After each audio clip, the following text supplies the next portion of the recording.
So it's finally here, the much anticipated, long-awaited live-action version of Death Note. But unfortunately, the movie's light is far, far dimmer than the anime's light.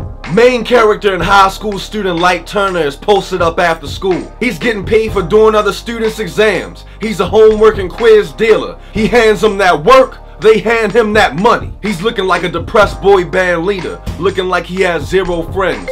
Let him get a table, party of one. Who did his NSYNC baby bye bye bye highlights? They are garbage.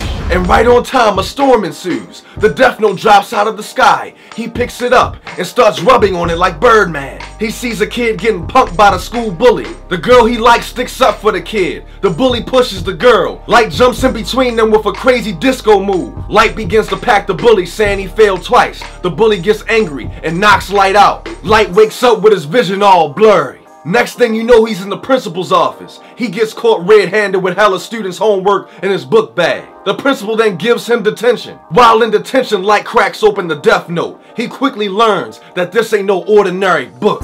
If you write a person's name in the Death Note and have his or her face in the forefront of your mind, they will die. And if you don't write the cause of death down, they will die of a default heart attack. Then everything goes black, and Ryuk, the god of death, the Grim Reaper, the Shinigami appears, looking like one would imagine death to look, ugly as hell and terrifying. Ryuk immediately tells Light to write the name of the bully in the book. Light then writes the bully's name. Then Ryuk tells him to look out the window to see the power of the book on display. Light's life has changed forever. He has just signed a 360 deal with Death Row Records. He now makes it his sole responsibility to punish the criminals, the wrongdoers, the do-dirties, and the do-don'ts. The one opposing Light is L, played by Lakeith Stanfield, who is lauded as the world's greatest detective. L believes that justice should be handed down by the system. In his mind, vigilantes who murder criminals are just murderers themselves. In the anime, this intense chess match between Light and L takes center stage,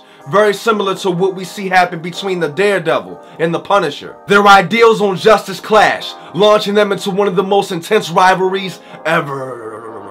But the battle between Light and L in the movie is nowhere near as interesting as it is in the anime. Now I want to believe that great pieces of art should be left the hell alone. Akira, Samurai Champloo, Attack on Titan, even Dragon Ball Z. Because it's so hard, people just for some reason can't transfer anime amazing into live action magnificence. Oh god, so the first thing we're going to start with that's wrong with this movie is the characters. The anime Light from the very start has a huge axe to grind. He believes that the world is a cesspool of death and violence and murder that must be purged at all costs. To put it simply, he's mad as hell. The American Light is just sad. He's the weird kid who finds a powerful book. He lacks direction and backbone. He looks like Edward Cullen's little brother. He's not strong-willed or intriguing. He is lame. The anime Light, no pun intended, was a lightning rod. He was possessed. He was Psycho Tom Brady.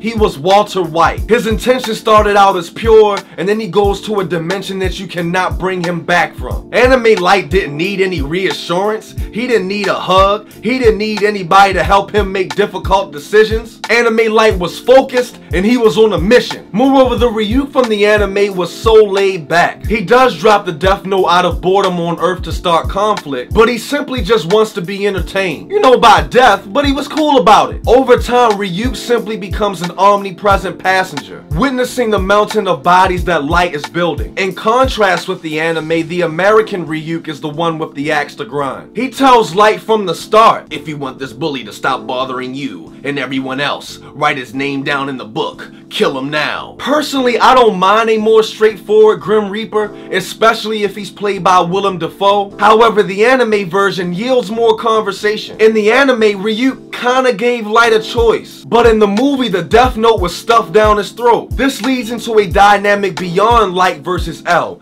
beyond death penalty versus reform. It forces us to look inward and ask, What would we do if we were given the Death Note? In the anime, Light develops this insane god complex, where he truly felt as if he was the god of punishment. He becomes so intoxicated with this power that he puts Ryuk out of a job. There's so many intentional juxtaposition shots in the anime where Light is sitting at his desk writing hundreds of names in the Death Note, killing groups of people at a time. And Ryuk, the actual Grim Reaper, the actual dealer of death, is relaxing. Ryuk, with his actual body language, is telling Light, "You're a better Grim Reaper than me. You're a better death dealer than me." Even during their first meeting, Ryuk comes into Light's room and tells Light, "Yo, I'm shocked. You've already written about 1,000 names in the book. The average person is scared to write 10 names. Cause he's seen it time and time again throughout history. When human beings are given this amount of power, they usually abuse it. As one would guess, the two biggest standouts of this movie are Willem Dafoe as Ryuk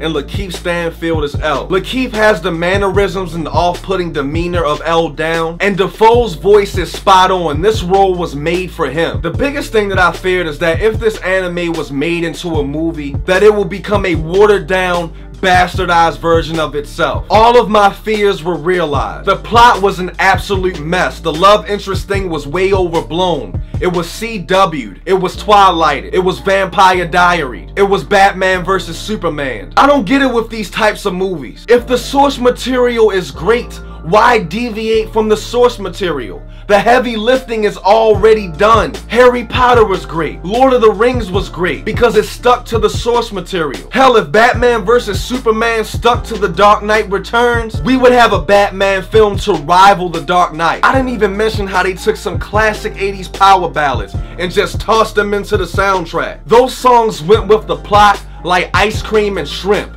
It was terrible. Even though there's some bright spots in this film, they are not enough to take this movie's name out of the Death Note. I'm giving Death Note the movie a 4.5 out of 10.